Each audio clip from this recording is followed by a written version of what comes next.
மகன் தூயாவின் பெயராலே ஆமென். இன்று திருவருகை காலத்தின் தொடக்கம். முதல் வாரத்தில் முதல் ஞாயிறு 2ஆம் ஆண்டுக்குரிய வாசகத்தை பார்க்க இருக்கிறோம். இன்று வேளாங்கண்ணியில் மைய கருத்து என்பது விழிப்பாயிருங்கள், கவனமாயிருங்கள்.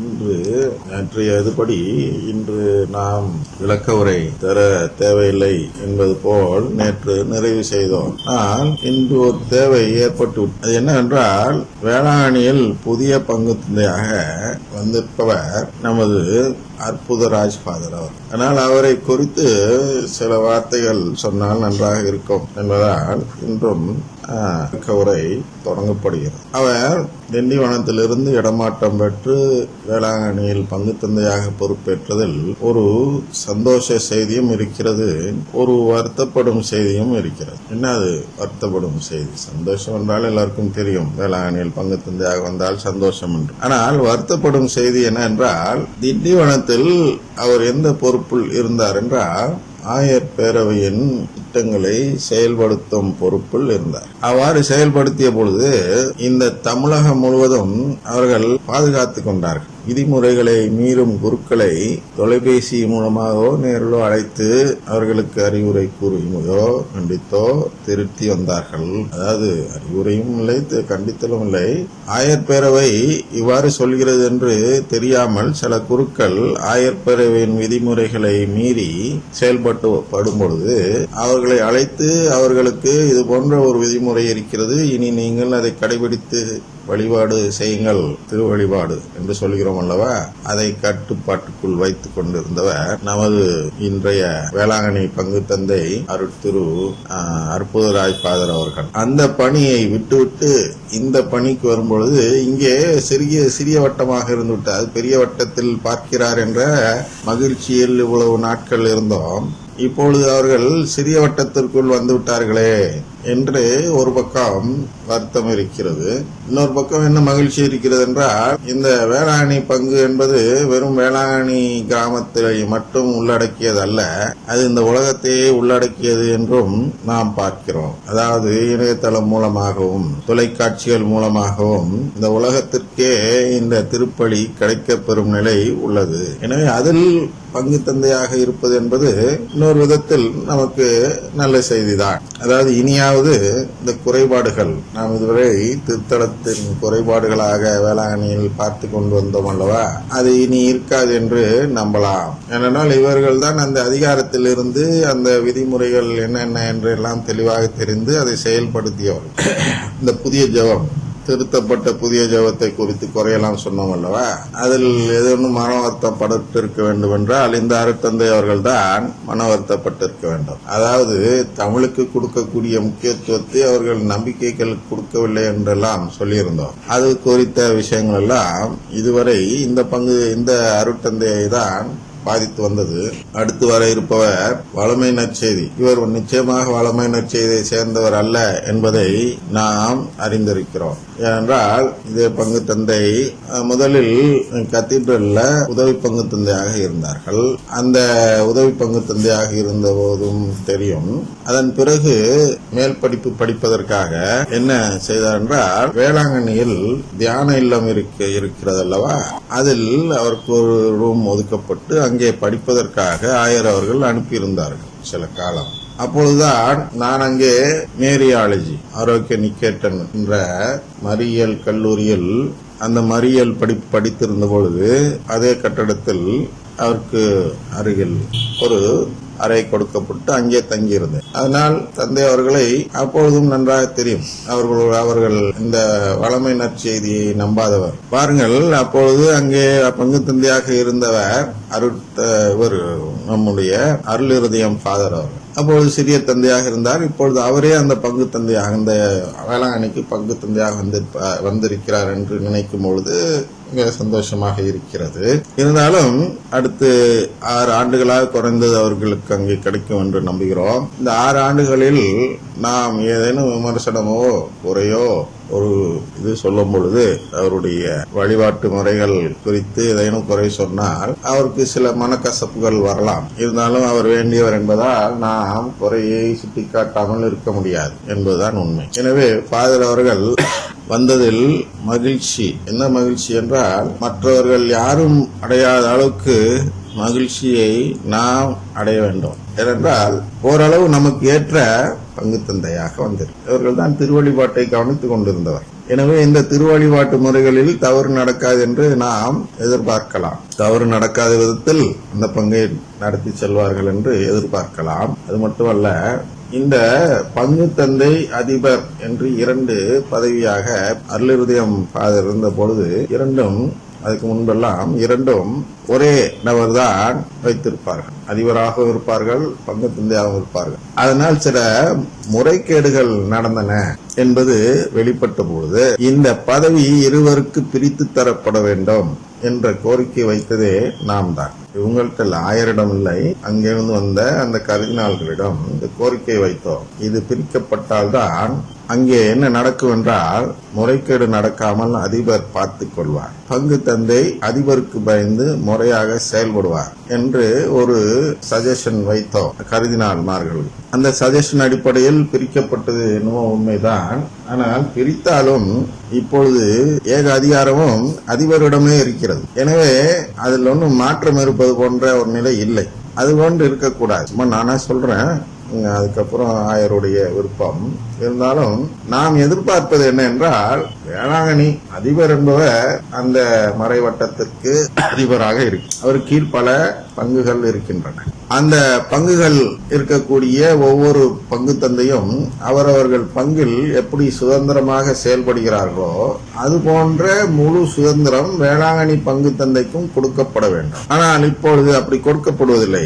பங்கு தந்தை என்று அறிவித்தாலும் அவர் உதவி பங்கு தந்தை போன்றுதான் செயல்படுகிறார். அதுதான் நாம் பார்க்கிறோம். அவருடைய பங்கள் வேளாங்கண்ணி பங்கு தந்தையுடைய பங்கள் அனைத்து அதிகாரமும் அந்த பங்கு தந்தைக்கு கொடுக்கப்பட வேண்டும். இந்த பங்கு தந்தை முறையாக செயல்படுகிறாரா என்று மேற்பார்வைதான் அதிபர் அவர்கள் செய்ய வேண்டும். அதை தணிக்கை செய்வது, அதாவது அதை ஆடிட் செய்வது என்று சொல்லும். ஆடிட் என்றால் சரிபார்ப்பது. சரிபார்க்கும் செயலை தான் அதிபர் தந்தை அவர்கள் செய்ய வேண்டும். அதிபர் தந்தையை அனைத்து அதிகாரங்களையும் வைத்துக் கொண்டு செயல்படுவது என்பது வேளாங்கண்ணியின் ஆன்மீக வாழ்வுக்கு ஒரு இடரல் தான் என்பதை நாம் இதை பார்த்திருக்கிறோம். ஏனென்றால் வழிபாடுகளில், அதாவது லிட்டர்ஜி முறை வகுத்து வைப்பதில் பங்கு தந்தை அவர்களுக்கு முழு அதிகாரம் கொடுக்கப்பட்டால்தான் அவரை பொறுப்பாளியாக நாம் பார்க்க முடியும். இப்பொழுது என்ன இருக்கிறது என்றால், ஒரு தவறு நடக்கும் பொழுது அது யாரை சேர்ந்தது?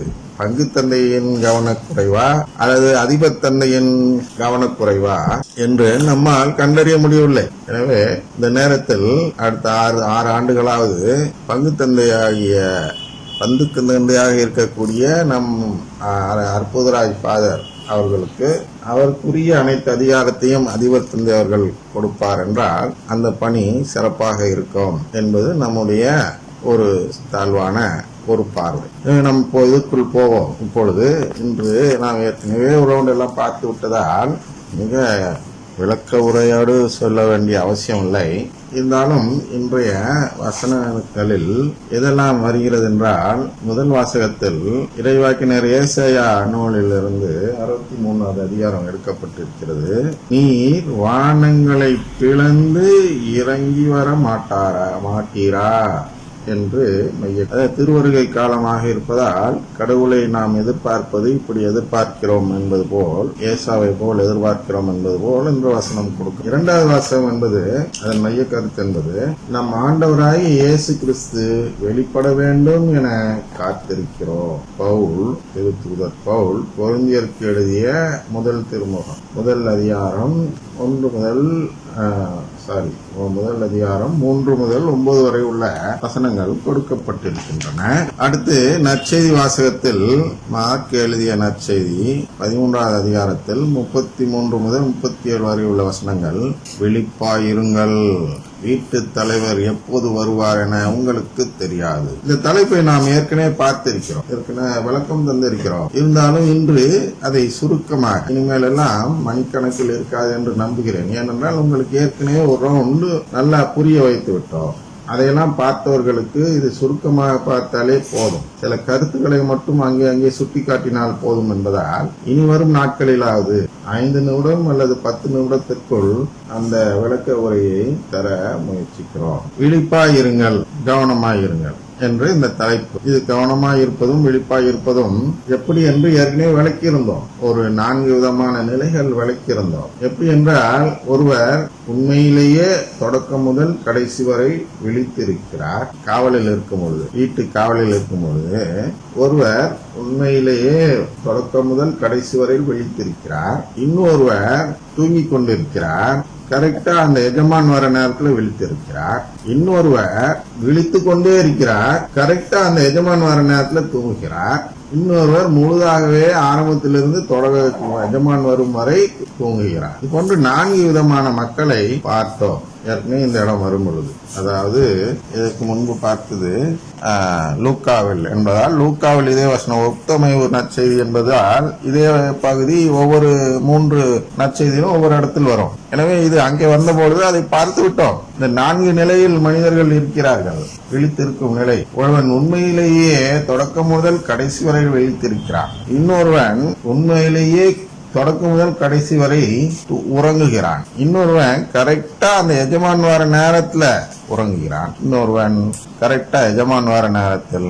இதுல எது ஒரு முடிவெடுக்கும். அதான் இந்த 4 நிலை எதுக்கு சொல்றோம்னா, அதுல இந்த எஜமான் முடிவெடுக்க வேண்டும். என்ன முடிவெடுக்க வேண்டும் என்றால், இதில் யாருக்கு தன்னுடைய சொத்தை எழுதி வைக்க வேண்டும், யாரை தன்னுடைய வாரிசாக நான் தேர்ந்தெடுக்க வேண்டும், யாரை என்னுடைய தத்து பிள்ளையாக நான் எடுத்துக்கொள்ள வேண்டும் என்று எஜமான் முடிவெடுக்கதில் ஒருவரை எல்லோருக்கும் தெரியும் விட்டு விடலாம். யார் ஒருவரை?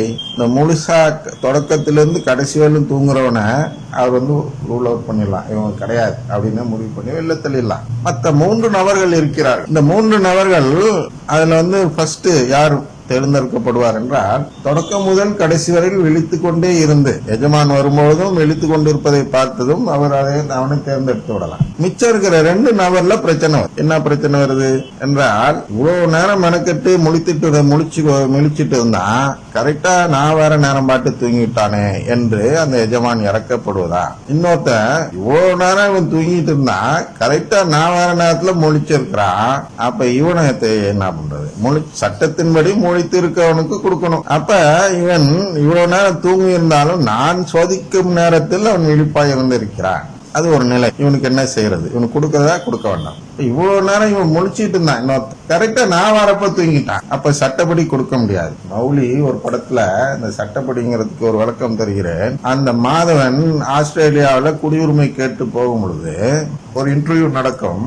அதில் மௌலி என்பவர் அந்த இன்டர்வியூ எடுப்பார், ஆஸ்திரேலியா அரசின் பிரதிநிதியாக.